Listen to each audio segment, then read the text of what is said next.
Hey there, this is Andy Grider, and I'm the host of Unique This Week, a production of Uniqueness's Power of Business Growth Solution Show. And every time we get into what we get to do here, we always end up with these amazing guests who make us look great, first of all. So we thank them in advance for that, but help you get out of the red ocean, the pink ocean, into the blue ocean, and learn how to do things like disrupt your now. And today's guest is Lisa Kipps Brown, and she is, as Steve Sims said, a true unicorn. She's got background in strategy, in technology, and marketing, and design, and accounting, and finance. She's an author, both 2 times over, Disrupt Your Now and Boomer Cash Out, and maybe one other one I might be missing. But one of the things I love about you, Lisa, and thank you for being here, is it's always about your business. Make it anything you want it to be. When you look at all the material you have out there, that's one of the most consistent messages. So first of all, thank you for being here. And secondly, talk to me about what it means to disrupt your now. What does that mean? Okay, thank you so much for having me, first of all. And secondly, I love the analogy of the red sea, the pink sea into the blue sea. I love that. That's awesome.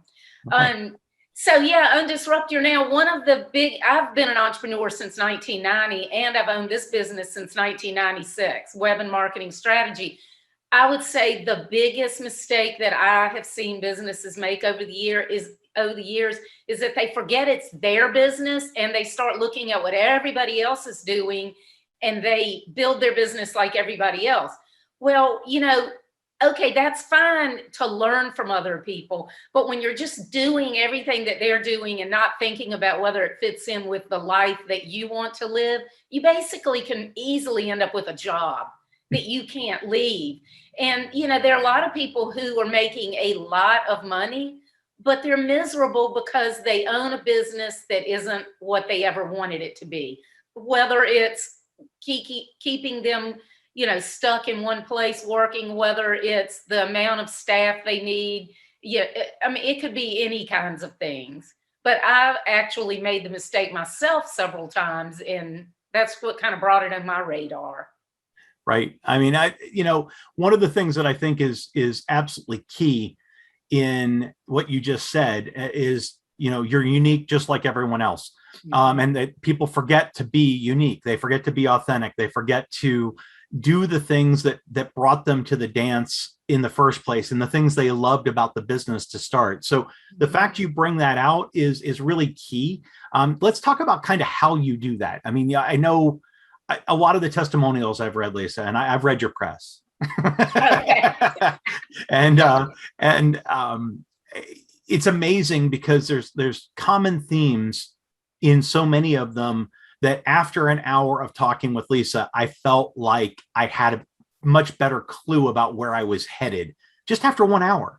So what do you do in that hour that is the magic? What is the thing that starts to unravel the confusion and mind fog and everything else that seems to be in the way, and getting them off of thinking like everyone else? Well, mostly I ask questions, and then I really listen to their answers. And that makes me ask more questions because I'm just very curious anyway. And so I really want to get people's mindset to the space, even if they're in a totally different space. Maybe they don't want to be where they thought they wanted to be years ago, but in your dream world, what would your day be like? What would your life be like? And I'm not just talking about money. But that's what I do, is I just get inside people's heads and I remind them, oh my gosh, I really can make it anything I want to make it. But I'll give you a personal example from ourselves, because we're all better at helping other people than we are at helping ourselves. That's that cobbler syndrome, sure, right? Yeah. So my mom had Alzheimer's. Well, I had already cared for my father-in-law for over 7 years in the 90s with Alzheimer's. So I'm like, okay, I got this. I know what I'm doing. And so my husband and I were going to care for her, but instead of me doing what I do for everybody else and saying, okay, let's get rid of clients that are not profitable or not fun to work with. Let's niche down the services and only do the most profitable ones. Let's ramp up the automation, things like that. What did I do but go, oh, I have to hire somebody. because I need to be able to not be there all the time, and I got to hire somebody because hello, once again, I'm thinking I got to keep the business going when I'm not around. So I have a going concern. So if I want to sell it or whatever, well, I'll tell you, Andy, I hate managing people. That is the absolute worst decision that I could have ever made. And of course, my husband pointed it out, but of course, because he's my husband, he was wrong, you know how that goes. And I hired somebody that literally almost bankrupted me. So the last 6 months of my mother's life, I was still caring for her, but I spent saving my business. This was 2014. And my employees actually worked for like 2 months for no pay. Of course, I paid them back later, but that's how dedicated they were and how much they like working with me, not for me, with me. Yeah. But that's, if I had taken a step back, taken a deep breath, remembered why I have a business in the first place, I would have never made that decision, but I let my emotions, help me make it. And then once I made it, I didn't catch the red flags that were coming up. Because I knew that I know that I don't like to manage people. So whenever I would see these red flags, I would tell myself, well, you just have to stay out of it because you are not good at managing people. And if you get in it, blah, blah, blah. Yeah. So it was just, I'm not going to say the word, but a cluster. Yes, ma'am. And we all know what comes next. Yeah. The thing that I think that you said in all of that is a baseline message is play to your strengths, stay away from your weaknesses. And again, remember, this is yours to enjoy. Yeah. Not just to build, not just to grow, not just to morph and evolve, but to enjoy while you're doing that. And I think that is one place that, as somebody that talks to a lot of business owners, everybody from mom and pops all the way up to the Fortune 1000, I see it all the time, and I see it at all different levels. And so many people are, as you said, sort of stuck in the mire of, I know this should be more fun than it is, and I know I shouldn't feel like this is a job, because that's why I left a job to come do this. And so when you get in and you start adding in the automation, you start adding in the processes, you start delegating out the pieces that, for instance, like managing others, like you just gave. What does that look like as an engagement with a client? If somebody wanted to come and talk to you and say, hey, Lisa, are we right for each other? What do we, how do you help, a typical business like me? You said you ask a lot of questions, which, is brilliant and wonderful. But when you're talking to somebody there, what are you looking for in a client? Well, first of all, I work with decision makers. I'm not a committee type person. I can't stand let's talk about it, let's do studies. I work with action takers. That's number one. But number two, what I do depends on the client. Like some clients may have their own staff, or they may have contractors that they work with, but they need guidance and they need a translator. Okay. Because we who didn't grow up on the web are digital immigrants, but most younger people that are working with people with their technology are digital natives, or at least moved into the digital world when they were children. So if we think about it like immigrants coming to America, you have immigrants that totally immerse themselves and learn the language and everything, and they prosper. And then you have others that stay cloistered. So some people, I just help them communicate with their people better so that their people can understand what they need and they can understand what their people are saying. And most technology people are terrible at communicating. They only know how to use the technology words. They don't know how to explain things.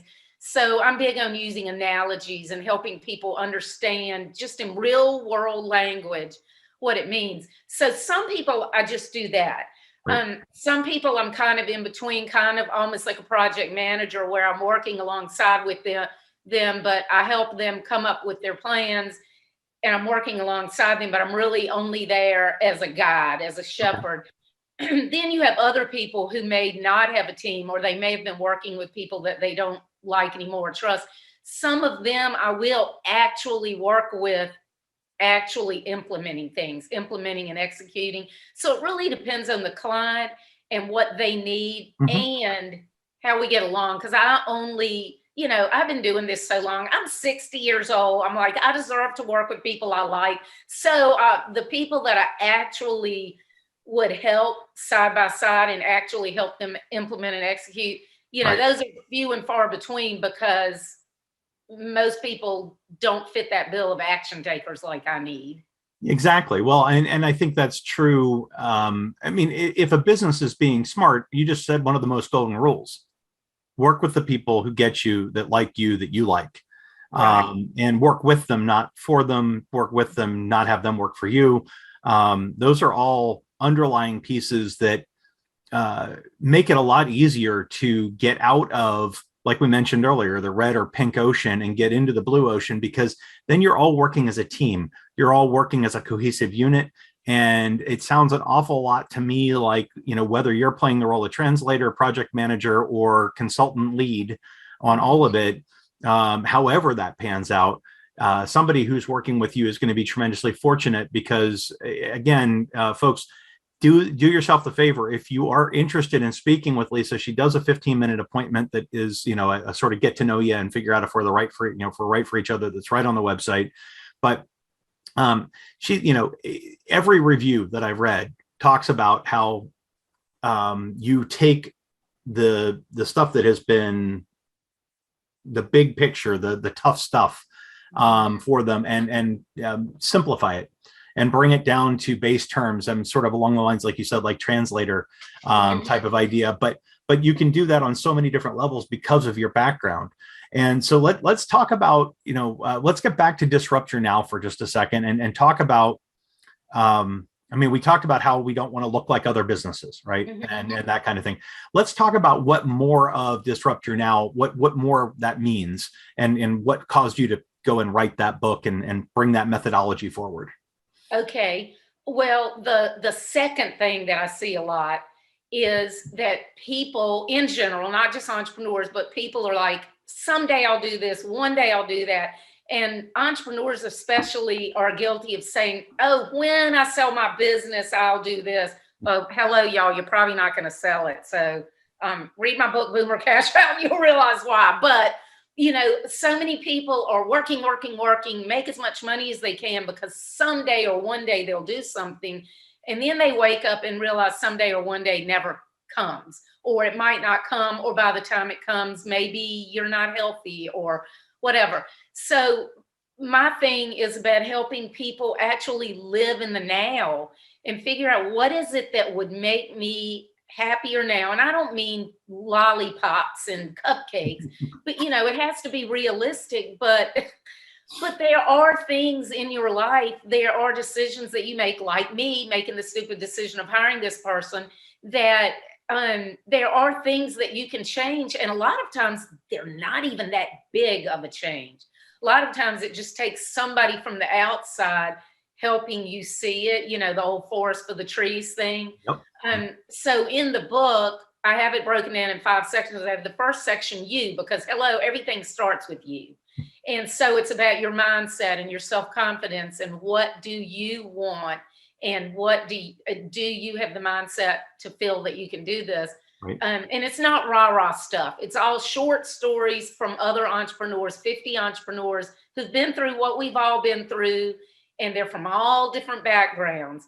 So it's a bunch of short stories. I tell people, oh, it's a bathroom book for business, because you can just pick it up and read from anywhere. But so the first one is you. The second one is your circle. Who do you surround yourself with? Or what are the opportunities? Thirdly is learning to think creatively. And I don't mean being an artist, but just opening up your mind and letting it flow. Fourth is more the business itself, delegating and so forth. And then fifth is making it be about more than money, which your business does a great job of because of the philanthropic angle. But I'm really big on cause marketing, because let's face it, it feels good to help other people. Selfishly, it feels good to help other people. And if you can do something that is helping other people in a way that's important to you, you feel good, you're helping them. And coincidentally, it is also good for your business because it Well, ties you to something positive instead of just ads and so forth. truth, absolute truth. We call it two things in our business. One is altruistic capitalism, Yeah. and the other one is simply enlightened self-interest. And it's exactly what you just described. I mean, you're doing it for a bigger cause. And that's what you do a lot of as well, Lisa. I mean, I think there's a takes one to know one type of mentality, Yeah. of a giver who is somebody that wants to help other people at the core. And that's a lot of what both of us do. You do it in a way that is paramountly important for any small business to medium-sized business to large business.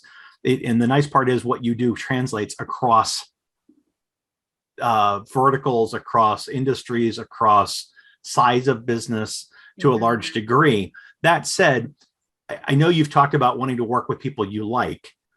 Let's go ahead and give people an idea of, is there anybody that by size or by industry isn't a good fit? Because in general, you've got a pretty wide spectrum, Yeah. but is there anything like that? Well, like I said, no committees, not going to do it. Don't want to, not that I mind talking with groups, but I'm not into let's keep talking about it forever.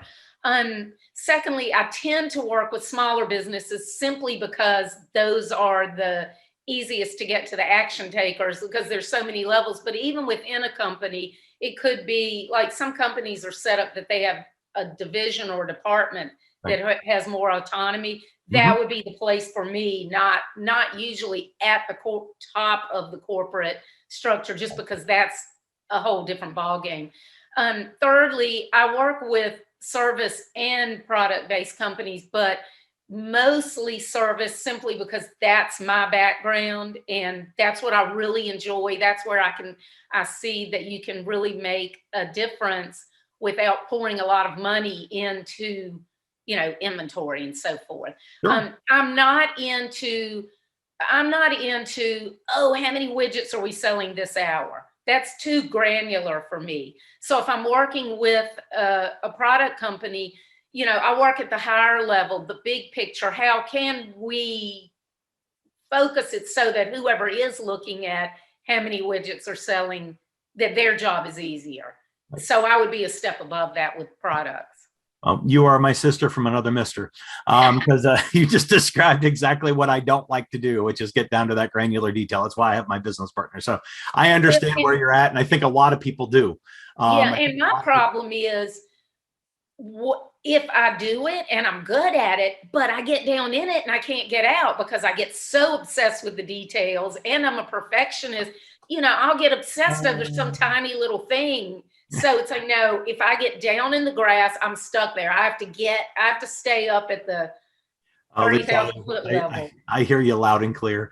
And I think that's going to resonate with an awful lot of folks that get a chance to listen in here, is the idea that you're there to problem solve. You're there to add perspective or change perspective or lend a different perspective, depending on how you phrase that. But the getting unstuck and getting out of the mire and getting past the someday, one day philosophy are all things that if you're sitting there feeling like that's where you're at in your business, and I guess, look, I know I'm talking to way too many of you, too many people out there are stuck in that exact space. What does somebody do, Lisa, to jump in and talk to you? How do they get? Well, I do have a link on my website for a free 15-minute call. It is not a sales call. I'm not salesy. I'm just like, hey, let's talk. Let's see, what is your problem? I've had some people that we talk a few minutes and I'm able to go, oh, why don't you go do this? And they go do it and we never even need to work together. And that's totally fine with me because I just like helping people. But so, yeah, they would do that. And then I have a 30-minute brainstorm and an hour brainstorm. And then it goes from there. People can work with me as a coach on a monthly basis. I also do retainer work for a few clients. But I'll give you an example of this is a nonprofit. So, but an example of where somebody's making a decision because everybody else does it. So Okay. a couple of years ago, 3 years ago, a veterans nonprofit, and they combat veteran suicide, contacted me and wanted to hire me to develop a national awareness campaign for them. Right. So I go out and meet with them. I'm like, oh my God, I had no clue that they did what they did. Free mental and physical health services, all kinds of stuff. It is amazing, but no paid employees. And they have a for-profit company, and then they have this nonprofit arm. Okay. So I'm sitting there literally in tears because my husband's retired Navy and my grandfather killed himself and my grandmother tried to. So that cause is tremendously important to me. But the whole time I'm thinking, I can't take their money because if I do, it's going to come directly out of treatments. So that's number one, I'm thinking. But number two, I'm thinking, even if I don't care about that, it's not going to do them any good to have a national awareness campaign when they don't have a platform to execute that national awareness campaign. And I'm not talking about a technology platform. I'm talking about something that will help them get the exposure, because they didn't have a budget for national advertising and things like that. So this is not typical, but with them, I really wanted to be able to help them. So I have an NASCAR driver that I work with, and both of his brothers are active duty Army. So they're a double Blue Star family. So it'll be 3 years in January. We have been promoting this organization pro bono. Everything I do is pro bono. He promotes them on the car. Sometimes own the entire car, but they're always on the car. Oh. We promote them everywhere because we know that this is a cause that is so important that literally can change generations of people's lives. Yes. Not to sound corny, but it's so true. And because he has his brother's active duty, so it's personal to him, and my personal connection. So in that case, I happen to be part of the solution. But a lot of times I can help people figure out who are the kinds of people that I could partner with, strategic partners, so that we're actually working together to get what we want instead of both trying to do everything on our own. The old thing, rising tide floats all boats or whatever. So if you're working together, whether it's nonprofit, it doesn't have to be nonprofit, but there are lots of ways that businesses can develop strategic partnerships with other businesses. Yep. Where they end up so much better off. And it's really just a matter of kind of taking off the blinders and seeing things with fresh eyes. Yeah, and it's so important to have people in your corner that can do that. Whether you're a nonprofit, whether you're a for-profit, whether you're a medium-sized small company, whether you're a large company, however that works out, it is so important to have that perspective. And I know just from the little bit of time we've spent talking, Lisa, not just this interview, but prior, and when you had me on your show, you are a question asker. You are a curious person. You are somebody that will, pull back the veil, expose the layers of the onion, however you want to phrase that. There's so many different ways in which you keep people from getting what we call bark mark in our world of marketing is, they're not so close to the tree anymore. They actually step back and now they can see a bit of the forest anyway. I've realized as I've gotten older, part of the reason I'm good at answering questions and I just have this natural curiosity is because my father was blind. And it never occurred to me until like maybe 10 years ago. I'm like, to us, he was just blind. Kids don't look at their parents and constantly think what color their eyes are, their hair, or whatever. So to us, he was just blind. We didn't think about it. So we never thought about how our brain was being trained through all those years and how to do things differently and how to never take the surface level answer. Because he rode horses, he shot guns, he played basketball with us. He even made a horse trailer that was street legal. Wow. And would take his horse to trail rides 120 miles from us. And these are like 35-mile-a-day trail rides. So you grow up with somebody like that, and you just naturally have this curiosity and the thing, well, why are you doing it like that? Why Why can't you do it this way? Yeah, yeah, understood completely. And that's a very interesting comment about how you learn to adapt without even thinking about it, especially as a kid, especially as family. And I think that also brings another piece to the puzzle as to why people are going to be fortunate to end up being able to do work with you. I know you also do some keynote speaking and things like that. Do you want to talk about that for any Yeah, sure. the topics that you would cover? Yeah, well, like for economic developers, I've spoken at national conference, regional and national conferences about how they can market differently than everybody else that's doing the same old thing. So, and I've got 10 years experience in economic development, something like that. I don't know, it might be more than 10, but I was on the board of an economic development organization, Okay. and I have a bunch of clients. So, I have a unique perspective on that. Kind of inside, kind of outside. I also speak with entrepreneur groups about topics like we're talking about, or I'll speak with even companies like their internal teams, their sales team, marketing, whatever, Sure. to try to pull it out of them and help them think differently. Because this is the thing I always tell corporations, every person in your company should be able to look at their career as their business. They're an entrepreneur. And if you empower them to be able to think differently and to not be afraid of taking risks, then your company is going to be so much better off. But, most employees, most managers from middle to upper, they're just afraid. They don't want to rock the boat. They just want, the money to be right, whatever's coming out the other end. So they're afraid to take the risks that an entrepreneur would. Sure. So I speak with corporations about that. Awesome. Well, this is all remarkably helpful for so many different businesses. Like you said, you want to work with action takers. You want to work with people that are ready to get unstuck and disrupt their now and get out of their own way and avoid the someday, one day phenomenon. Is there anything else to add here at the end of anything that you want to let somebody know if they're getting ready to work with you? What would you want to say to somebody that was thinking about it, but they were on the fence?